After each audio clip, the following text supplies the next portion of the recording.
Rohit engineering की पढ़ाई करके छुट्टियों में अपने गांव आया हुआ था।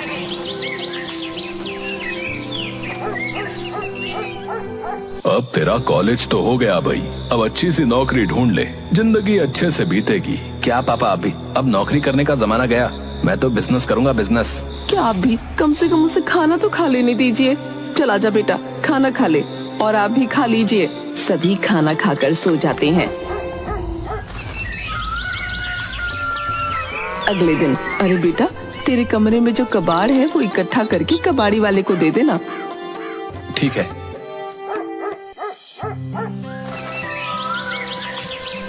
अगले दिन रोहित सारी कबाड़ी इकट्ठा करता है और कबाड़ वाले का इंतजार करता है। माँ, मैंने सारा कबाड़ इकट्ठा कर दिया है, पर आज दिन भर हो गया, कोई कबाड़ी वाला नहीं आया। हाँ बेटा, ऐसा ही हाल है यहाँ।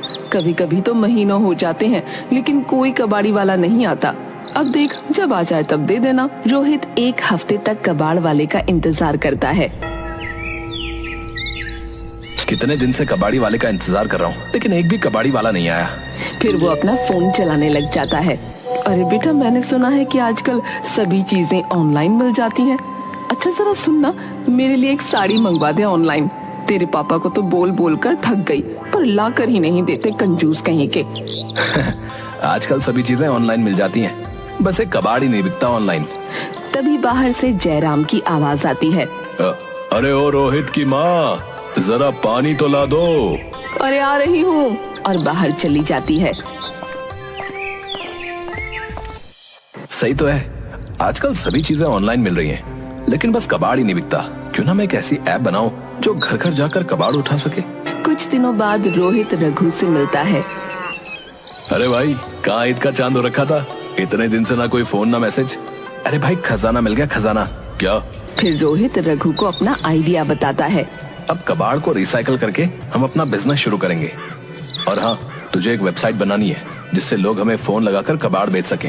हाँ, पर पहले हमें लोगों के घर जाकर कबाड़ इकट्ठा करना पड़ेगा।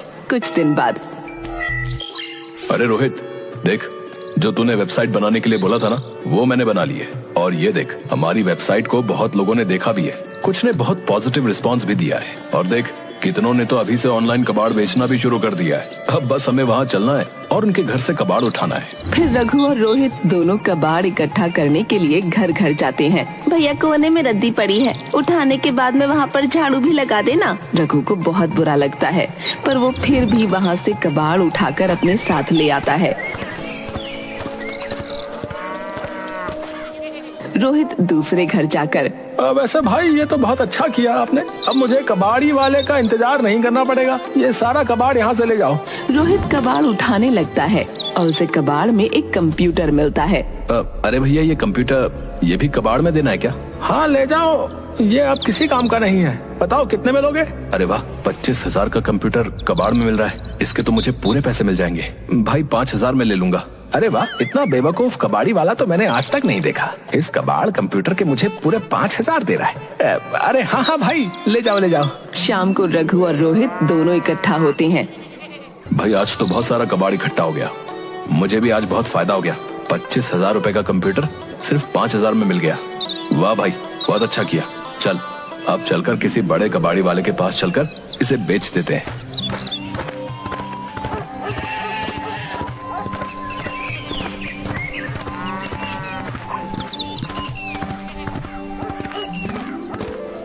और अपनी अपनी कबाड़ी लेकर बड़े कबाड़ खाने पहुंच जाते हैं। भैया, ये सारा कबाड़ कितने में लोगे? और ये कंप्यूटर, ये कितने में लोगे? अरे भैया, इस कंप्यूटर के तो आपको सिर्फ 500 मिलेंगे। क्या? सिर्फ 500? पर ये तो बहुत महंगा कंप्यूटर है। अरे भाई, कबाड़ है तो कबाड़ के भाव में ही लूंगा ना। और वैसे भी इतने सालों से ये धंधा कर रहा हूँ, तो मुझसे बेहतर तो कबाड़ का भाव कोई जान ही नहीं सकता। मजबूर होकर रोहित और रघु को कंप्यूटर को 500 रुपए में ही बेचना पड़ता है। ठीक है भैया, ले लो। फिर रघु और रोहित दोनों मिलकर वहाँ पर अच्छे से काम देख लेते हैं और फिर थोड़ी देर में बाहर आ जाते हैं। यार, मैंने तो सोचा था कि ये काम बहुत आसान होगा, लेकिन ये तो इतना मुश्किल है। हाँ भाई, अब कुछ अलग करना है तो मुश्किल तो होगी। हाँ, और अब सोचा है तो करके भी दिखाएंगे।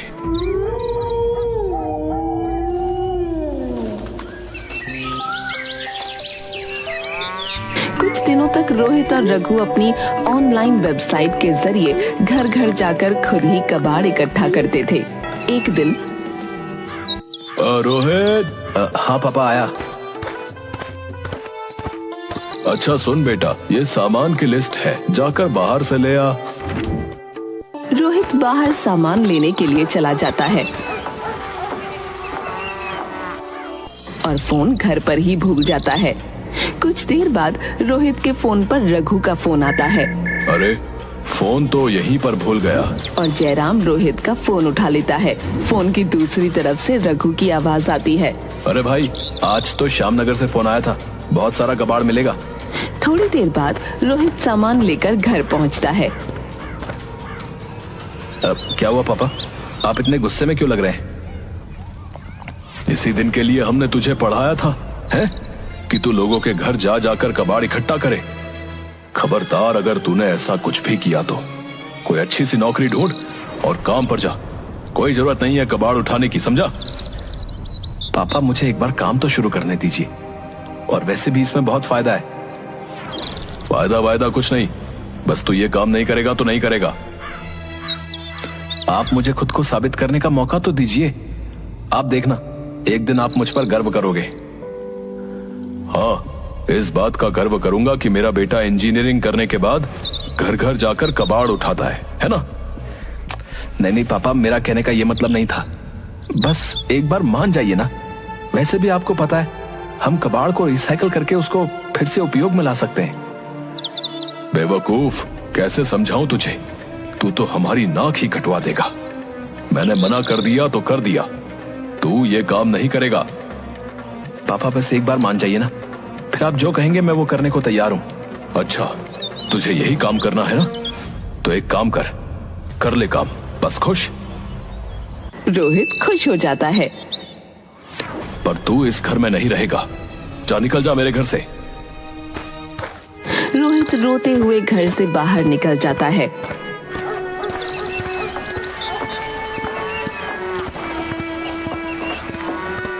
थोड़ी देर बाद रोहित रघु के पास जाता है।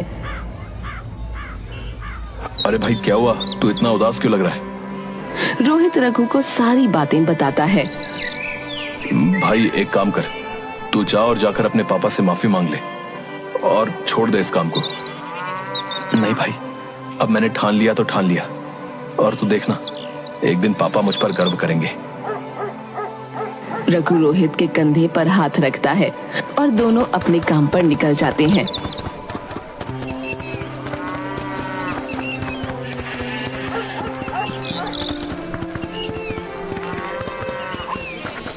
कुछ दिनों तक दोनों कबाड़ इकट्ठा कर करके बड़े कबाड़ी वाले के पास बेच देते थे और जो भी मुनाफा मिलता उसे इकट्ठा करके रख लेते थे। एक दिन रोहित और रघु दोनों कबाड़ी लेने के लिए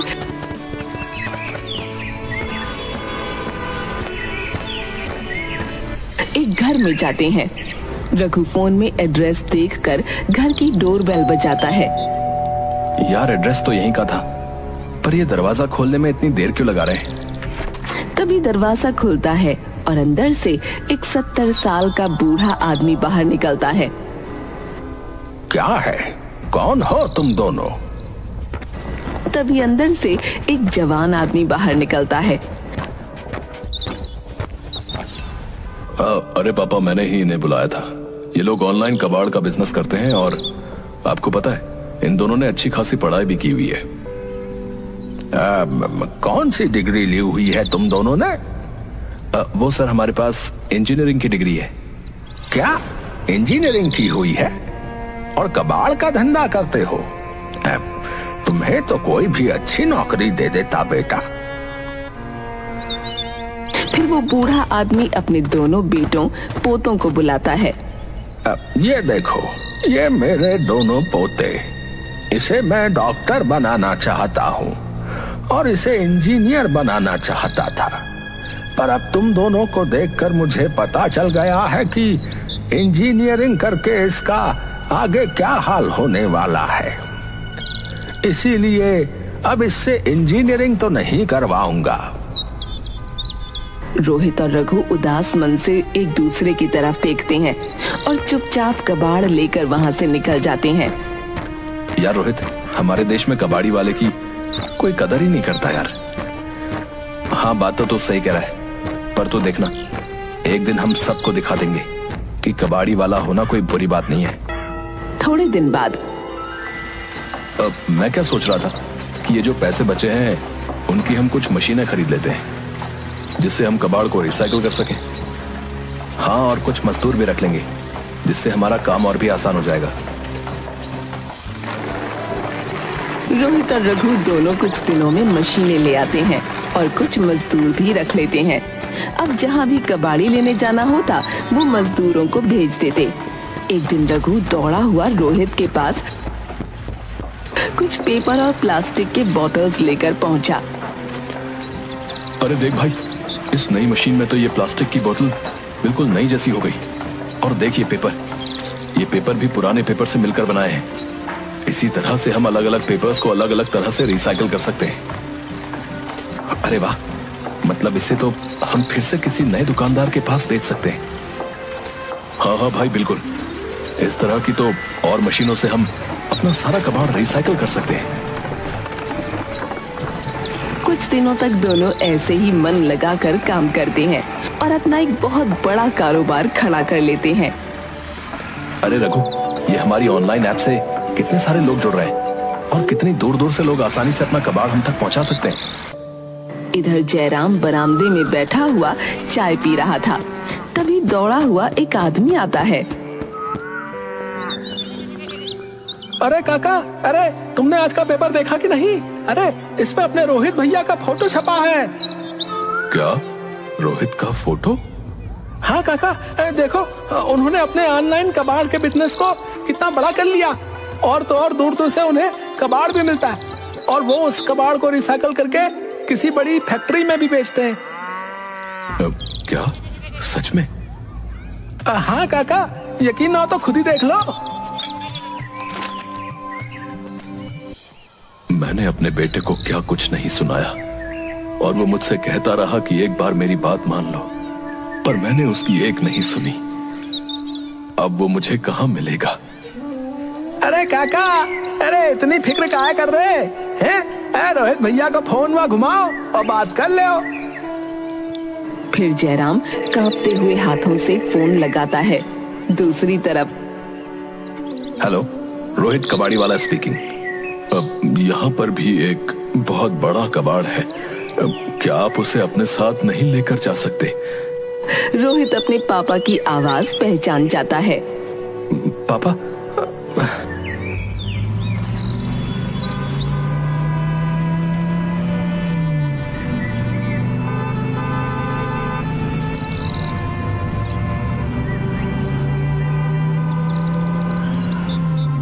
कुछ ही देर में रोहित अपने घर पहुंच जाता है। जयराम खड़ा होकर रोहित को गले से लगा लेता है। बाप की बात का इतना बुरा लग गया कि इतने समय से घर ही नहीं आया।